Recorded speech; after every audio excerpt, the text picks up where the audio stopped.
आज का बाइबल का वचन सामुएल का ग्रंथ अध्याय 16 वचन 1, 6, 7, 10, 11, 12, 13।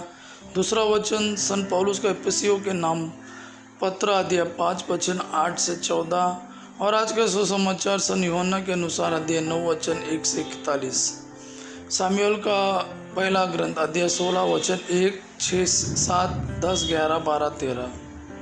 प्रभु ने सामुएल से कहा, तुम सिंह में तेल भरकर लाओ। मैं तुम्हें बेतलेहम निवासी यिशै के यहाँ भेजता हूँ, क्योंकि मैंने उसके पुत्रों में से एक को राजा चुना है। जब यिशै के पुत्र सैमुएल के सामने आए तो सैमुएल एलीआब को देखकर यह सोचने लगा कि निश्चय ही यही ईश्वर का अभिषिक्त है। परंतु ईश्वर ने सैमुएल से कहा, उसके रूप रंग और लंबे कद का ध्यान न रखो, मैं उसे नहीं चाहता। प्रभु मनुष्यों की तरह विचार नहीं करता। मनुष्य तो बाहरी रूप रंग देखता है, किंतु प्रभु हृदय देखता है। जब यिशै अपने 7 पुत्रों को सैमुएल के सामने उपस्थित कर चुका तो सैमुएल ने यिशै से कहा, प्रभु ने उनमें से किसी को नहीं चुना। उसने यिशै से पूछा, क्या तुम्हारे पुत्र इतने ही हैं? यिशै ने उत्तर दिया, सबसे छोटा यहाँ नहीं है, वह भेड़ें चरा रहा है। तब सैमुएल ने यिशै से कहा, उसे बुला भेजो, जब तक वह ना आए हम भोजन पर नहीं बैठेंगे। इसलिए यिशै ने उसे बुला भेजा। लड़के का रंग गुलाबी, उसकी आंखें सुंदर और उसका शरीर सुडौल था। ईश्वर ने सैमुएल से कहा, उठो, इसी को अभिषेक दो, यह वही है। सैमुएल ने तेल का सिंग हाथ में ले लिया और उसके भाइयों के सामने ही उसका अभिषेक किया। ईश्वर का आत्मा दाऊद पर छा गया और उसी दिन से उसके साथ विद्यमान रहा। दूसरा वचन सन पौलुस का एफिसियों के नाम पत्र अध्याय 5 वचन 8 से 14। आप लोग पहले अंधकार थे, अब प्रभु के शिष्य होने के नाते ज्योति बन गए, इसलिए ज्योति की संतान की तरह आचरण करें। जहाँ ज्योति है वहाँ हर प्रकार की भलाई, धार्मिकता तथा सच्चाई उत्पन्न होती है। आप इसका पता लगाते रहे कि कौन सी बातें प्रभु को प्रिय है। लोग अंधकार में जो व्यर्थ के काम करते हैं उनसे आप दूर रहे और उनकी बुराई प्रकट करें। जो काम वे गुप्त रूप से करते हैं उनकी चर्चा करने में भी लज्जा आती है। ज्योति इन सब बातों की बुराई प्रकट करती है और इनका वास्तविक रूप स्पष्ट कर देती है। ज्योति जो कुछ आलोकित करती है वह स्वयं ज्योति बन जाता है। इसलिए कहा गया है, नींद से जागो, मृतकों में से जी उठो और मसीह तुमको आलोकित कर देंगे। आज का सुसमाचार सन यूहन्ना के अनुसार अध्याय 9 वचन 1 से 41। सन यूहन्ना के अनुसार सुसमाचार अध्याय 9 वचन 1 से 41। रास्ते में यीशु ने एक मनुष्य को देखा जो जन्म से अंधा था। उनके शिष्यों ने उनसे पूछा, गुरुवर, किसने पाप किया था, इसने अथवा इसके माँ बाप ने, जो यह मनुष्य जन्म से अंधा है? यीशु ने उत्तर दिया, ना तो इस मनुष्य ने पाप किया और ना इसके माँ बाप ने। वह इसलिए जन्म से अंधा है कि इसे चंगा करने से ईश्वर का सामर्थ्य प्रकट हो जाए। जिसने मुझे भेजा है, हमें उसका कार्य दिन बीतने से पहले ही पूरा कर देना है। रात आ रही है जब कोई भी काम नहीं कर सकता। मैं जब तक संसार में हूँ तब तक संसार की ज्योति हूँ। उन्होंने भूमि पर थूका, थूक से मिट्टी सनी और वह मिट्टी अंधे की आंखों पर लगाकर उससे कहा, जाओ सिलोम के कुंड में नहा लो। सिलोम का अर्थ है प्रेषित। वह मनुष्य गया और नहाकर वहाँ से देखता हुआ लौटा। उसके पड़ोसी और वे लोग जो उसे पहले भीख मांगते देखा करते थे बोले, यह वह नहीं है जो बैठे हुए भीख मांगा करता था? कुछ लोगों ने कहा, हाँ, यह वही है। कुछ ने कहा, नहीं, यह उस जैसा और होगा।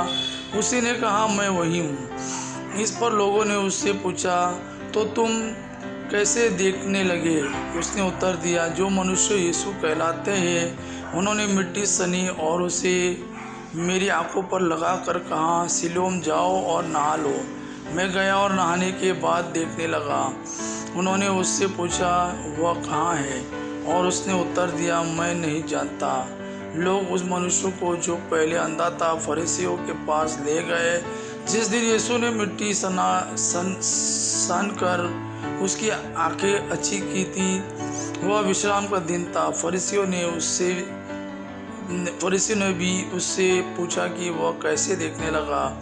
उसने उनसे कहा, उन्होंने मेरी आंखों पर मिट्टी लगा दी और मैं नहाने के बाद देखने लगा।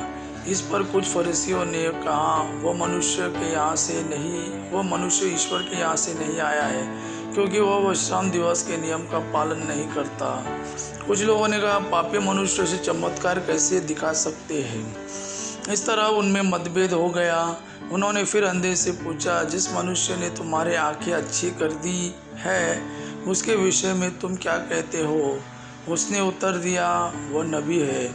यहूदियों को विश्वास नहीं हो रहा था कि वह अंधा था और अब देखने लगा, इसलिए उन्होंने उसके माता पिता को बुला भेजा और पूछा, क्या यह तुम्हारा बेटा है, जिसके विषय में तुम यह कहते हो कि यह जन्म से अंधा था, तो फिर यह कैसे देखने लगा है? उसके माता पिता ने उत्तर दिया, हम जानते हैं कि यह हमारा बेटा है और यह जन्म से अंधा था, किंतु हम यह नहीं जानते कि यह अब कैसे देखने लगा है।